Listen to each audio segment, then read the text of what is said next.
شرم مقام دی ستاسو لپاره. هغه لمحه راته لکه بیان کړي، یقینا چې د درد لمحه ده، بیانولی به یې هم نشو، خو لږ زړه وکړه چې کله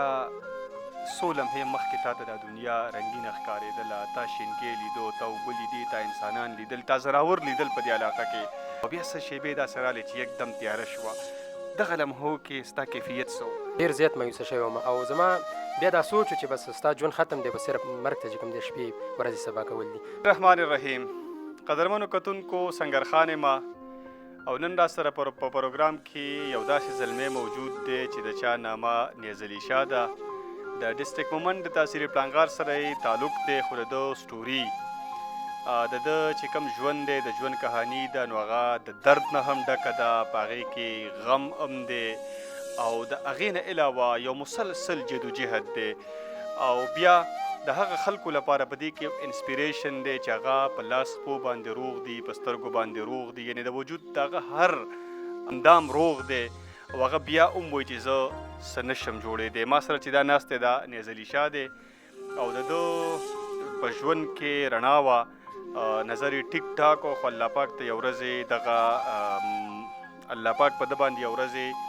امتحان راوستو او د ده نه یې دغه نظر واغېستو، خو بیا د دغې نه پس د خپله ټوپۍ په دوکانونو نه ده ګرځولې،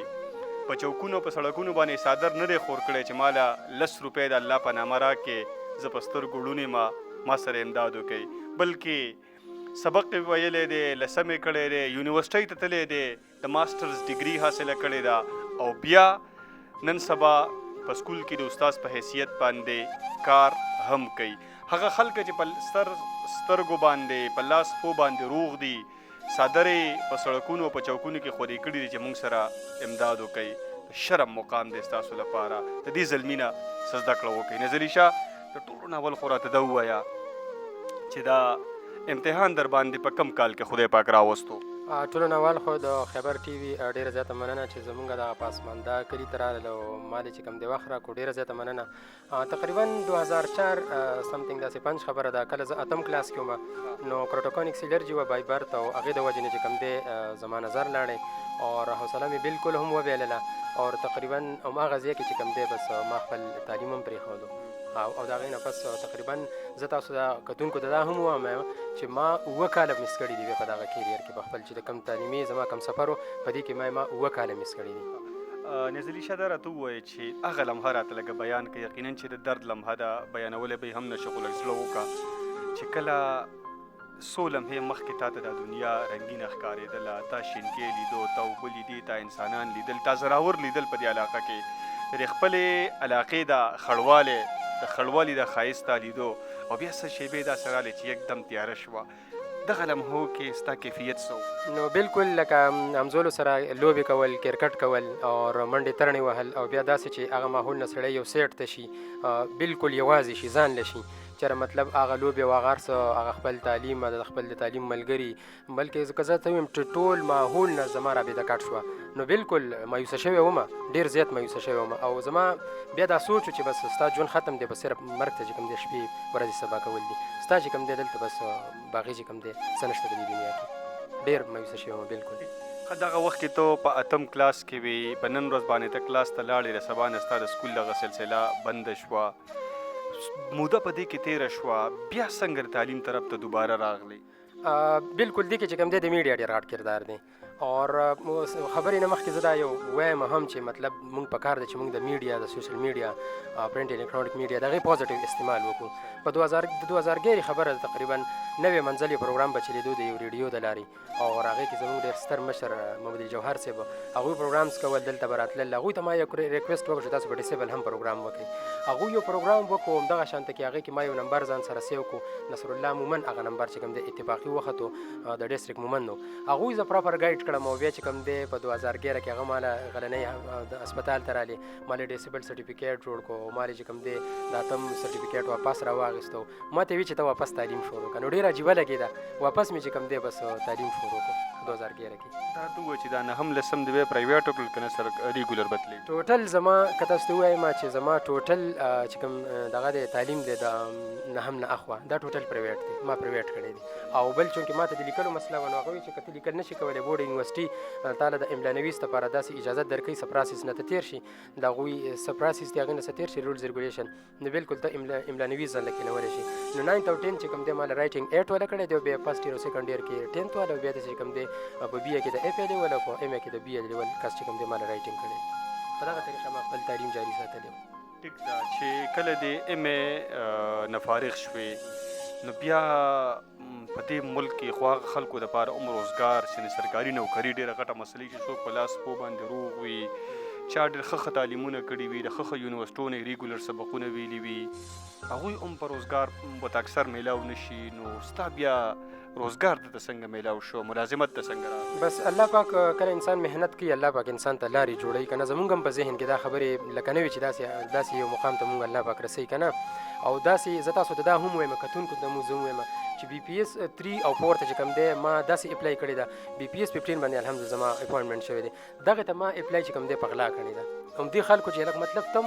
مطلب بي پي ایس 15 ته دم اپلای کړې ده بیکاز زه خو چې سپیشل پرسن یم، خلکو هم دا وي چې هی از ټوټلی بلایند او دا چې کوم دی دا نشي کولی که نه. نو بس الله پاک رحم و دغه ټیم کې چې کله ما ماسټر کمپلیټ کړو داسې 2-3 ایډورټایز راغله، ما تقریبا پی ایس ټي او ایون سی ټي ډي ایم دا ټیسټونه ما ټول کوالیفای کړي وو. خو په ټي ټي یو پوسټ باندې بیا داسې ډیسیبل پوسټ پکې رالل او ډسټرکټ وایز چې کوم دی هغې کې ما کله ټیسټ ورکړو زما نمبر ډېرې ښې رالي او چې کله موږ شارټ لیست شو نو په ډیسیبل کوټه باندې زه ډسټرکټ کې په لیست کې زه ټاپ رالم. او زه تاسو دا خبره وکړم چې دا خبره ما هم ډېره اورېدلې وه چې ایجوکیشن ډپارټمنټ کې چې کوم دی دلته به ته پیسې ورکړې او دلته چې کوم دی په پیسو باندې به ته کېږي. خو زه په دې میک باندې ستاسو وایم چې الحمدلله هغه 1 روپۍ هم زما نه دی لګېدلی، زما چې کوم دی په پورلی په ډیسیبل کوټه باندې زما اپوینټمنټ شوی دی. ټیک ده ښه دره ته ووایه چې په دې کوم چې دا امتحان پتا باندې د خدای له سایډ نه راغلی په دې کې سپورټ در سره چا کړی دی، کم هغه خلکو چې هغوی تا سره په هره لمحه کې ولاړ وو، هغوی تا ته ډاډګیرنه درکړې ده، هغه ستا د کور خلک دي، ستا د معاشرې خلک دي، ستا نور بهر خلک دي؟ د کلي خو به نه یادوم ځکه چې خو زما خپل مطلب ترونه دي او ترونه زامن دي، زمونږ کلي کې داسې نور څوک نشته دی. خو ځکه تاسو دغه خپل دغه محسن یاد کړم، نصر الله مومن د هغوی برادر محترم شبیر احمد مومن، دوی دواړه هم خپله مطلب دنیا نه ده کتلي، خپله هم یوزولي امپایرډ دي. زه تاسو ته یو خبره وکړم چې کله ما بي اے وکړه نو هغه ټایم کې بیا ما وی چې بس دی بس زه نور تعلیم نه کوم. هغه خبره ما ته اوس هم یاده ده نصر الله چې ما ته وی چې نه ته به ماسټر خامخا کړې او مطلب دا دی چې ته خو اوس دومره هغه سختو نه راووتې. نو هره ملحمه کې زه سپورټ کړی یم نو نصر الله مومن او شبیر احمد مومن چې کوم دی هغوی زه سپورټ کړی یم. د هغې نه علاوه تا په دې وختني خبرو کې د ګیلې څه اظهار هم وکړو چې خلکو به دا وي چې یاره ته دلته کې څه کې. یقینا چې موږ په یو داسې معاشره کې اوسېږو چې د تنګ نظرۍ ښکار دي، جهالت هم دی، چې کوم سپیشل پرسن دي نو دا په ځای دی چې د خلکو سره مونږ همدردي وکړو، د هغوی په لاس باندې هغوی په سر باندې لاس راښکو، د هغوی له سپورټ ورکړو، نو مونږ دغه خلکو پسې خندا کوو، ملنډې ورپسې کوو. څنګه د معاشرې هغه خلک چې کوم دې ستا ته رکاوټونه جوړ کړي دي، ستا په دې کوم چې حالت دی په دې پسې خندا کړې ده، کم خلک دي سره ته یاد دي نه دي یاد؟ شته داسې ډېر لکه مطلب که زه تاسو ویم ځکه یو ټیسټ له تللی وم هلته کې زه څه ملګرو سی کړم نو هغوی وی چې لکه مطلب تم راغلی ماشاءالله دومره څه نه څه ایلیجیبیلیټي ستا شته دی تم ټیسټ له راغلی. خو چې کله زمونږ ریزلټ رالی نو یقین وکړئ چې مطلب هغه زما ډېر ښه ریزلټ رالی هغې کې که نه. که زه درته ویم چې د هغه ملګرو نه هم زما نمبرې ښې راغلي وي نو دروغ نه ده. او بل دا چې چونکې زمونږ چې کوم ایجوکیشن ریشو دا بیا خاص کر مرج ډسټرکټ کې ډسټرکټ مومن خبره وکړو د نارمل چې کوم زمونږ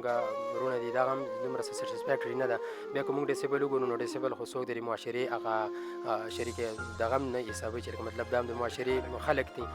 نو که زه ویم سپیشل رونو ته به زه دا ویم چې دلته تاسو یا نارمل یا سپیشل دي دلته تاسو چې کوم دی د پلار نیکه د تورې عقیسې اوس څوک نه مني، ځان به یو مثال پیش کړي. نو الحمدلله اوس که زه درته ویم ځان یو مثال پیش کړی دی نو اوس څه نه څه خلک هغه انسپریشن شته دی د خلکو. مخکې خو چونکې خلکو د داسې څه پته نه لګېده نو اول دا ده چې ځان به مثال پیش کړي، هغې نه پس به چې کوم دی داسې تاسو څوک نه مني. خو زه هغه بیا هم دا یو ویم دا خبره کومه چې شته داسې خلک چې هغوی څه کول غواړي خو د دغه خلکو د رویو د وجې نه او د دغه خلکو د خبرو د وجې نه چې کوم دی هغوی حوصله وبیلي او بس هغه هتیار وغورځي چې بس پرېږده نو داسې کول نه دي پکار یو کس ته که ته د حوصلې نشي ورکولی نو د ډسکرج کولو خو د سره سوچ هم نه دی پکار بالکل او دې خلکو سره چې کوم دی د هغوی سره انساني همدردي هغوی سره پکار دی د هغوی سپورټ پکار دی یو سوال دا کوم چې دا کم خلک دا اشاره وکړله دوی خو په خپله په زندګۍ کې څه داسې څه د سړیتوب کار نه وي کړی بیا که بل ته رکاوټونه جوړوي او بیا یو ډېر بهادر انسان وي او هغه بیا د دغه شانته کې سړي د وجې نه خپل حوصله بایلي نو د دغه سړي ته بس څنګه ګوري چې دا چا حوصله بایللې ده او چې هغه کم په ژوند کې په خپله باندې دوه نو کار نه دی کړی او بل ته په لاره کې رکاوټونه جوړوي دغې ته به څنګه ګوري ډېر ښکلی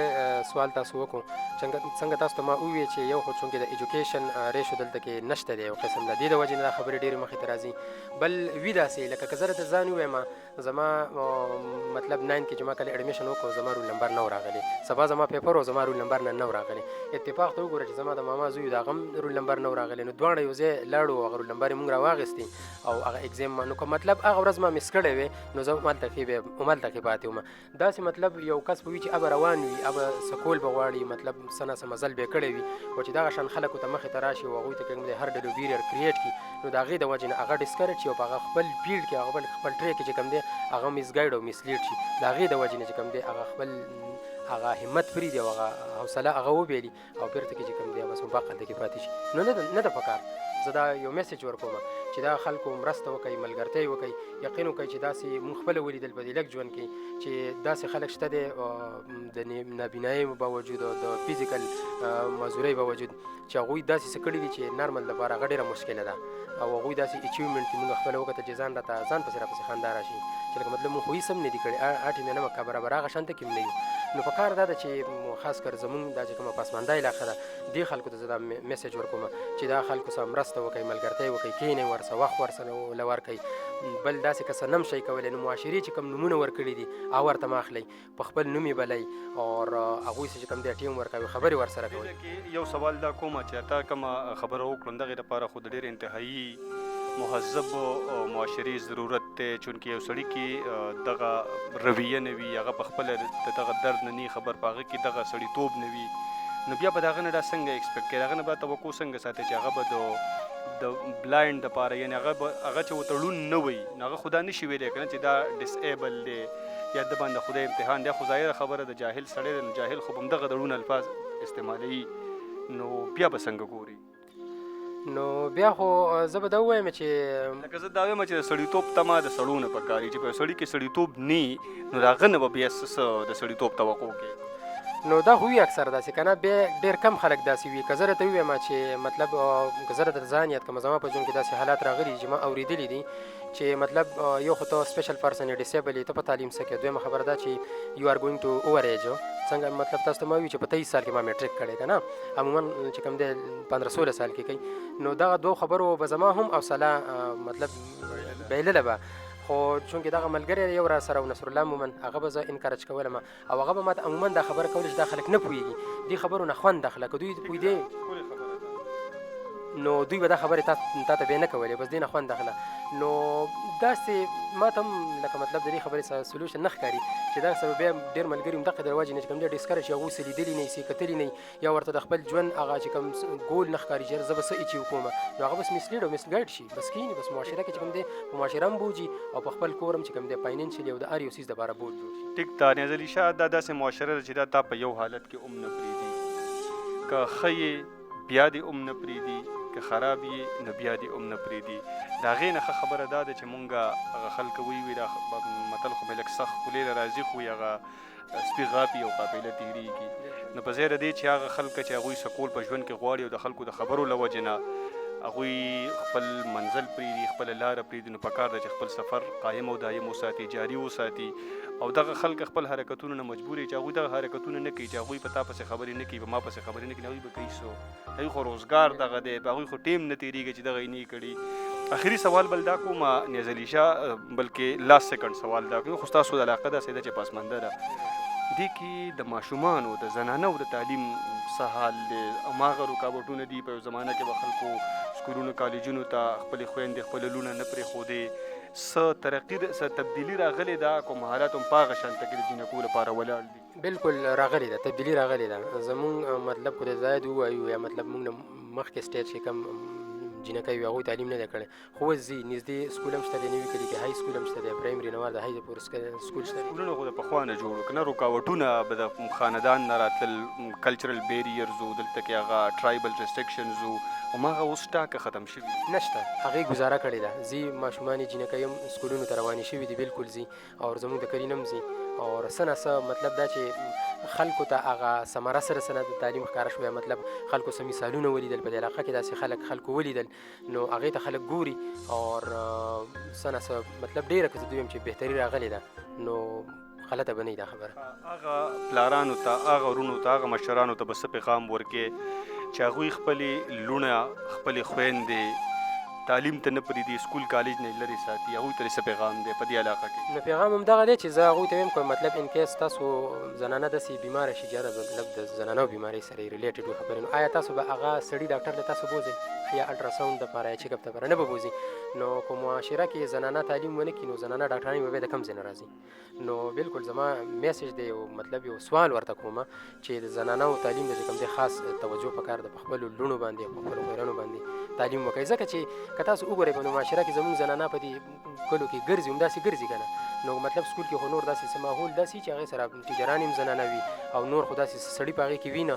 نو پکار ده چې تعلیم پرې وکړي، ضروري دی. ډېره ښه خبره ده، پکار ده چې هر سړی پرې تعلیم وکړي، ځکه چې دلته خو تعلیم مفت دی، څه پیسې هم پرې نه راځي. او دغې سره ښکلې خبره دې وکړه چې هغه ماته یو خبر را یادېږي، هغه یو سړي وی چې یاره مونږ هغه خلک یو چې یو سړي نه تپوس کوو چې یاره چېرته قابله ښځه ډاکټر ته نه ده معلومه چې زه پرې د خپلې ښځې یا د خپلې لور علاج وکړم، خو د خپلې لور یا د خپلې ښځې نه مونږ قابله ډاکټره نه جوړو. آخري سوال دا کومه چې هغه خلکو ته دې څه پیغام دی چې کوم په لاس پو باندې روغ دي، په سر سترګو باندې روغ دي، ښه تندرست دي، ټوپۍ رانیولي دي، په دوکانونو باندې ګرځئ چې په دې کې 10 روپۍ واچوئ، څادرې خورې کړي دي په سړکونو باندې، په چوکونو باندې، او دغه خیر غواړي، دغه خلکو ته دې څه پیغام دی؟ نو هغه یو شاعر وایي که نه وایي لکه ساحل د سمندر چپو ته مه څمله، ځان سمندر که چې سیندونه دې لمن ته راځي. نو ځان مثال پیش کول دی، بل دا دی چې یو انسان خروغ رمټ یو ټیک ټاک وي. زموږ په دې معاشره کې داسې خلک شته دی چې خروغ رمټ یو ټیک ټاک وي، خو هغه زموږ پښتانه متل کوي چې هسې تیسیلی حساب وړوي که نه، چې ځان ورته په ځان باندې بوج ښکاري چې مطلب زه څه نشم کولی. نو دا نشم لفظ چې کوم دی دا هیڅ هم نه دي. انسان همت کوي او انسان محنت کوي، څه هم پوسیبل دي، څه هم کیدی شي. نو هغوی ته زما همدغه پیغام دی چې مطلب دا دی چې یو خو د هغې نه زموږ مذهب اسلام هم چې کوم دی منع فرمایلې ده اور دغه چې کوم دی حوصله شکني کړې ده. نو داسې نه دي کول پکار که انسان په لاس وښو باندې روغ وي نو دا غریب نه دی، بل دا ښه مالدار دی، دی د همت کوي، دی د محنت کوي اور څه هم ممکن دي.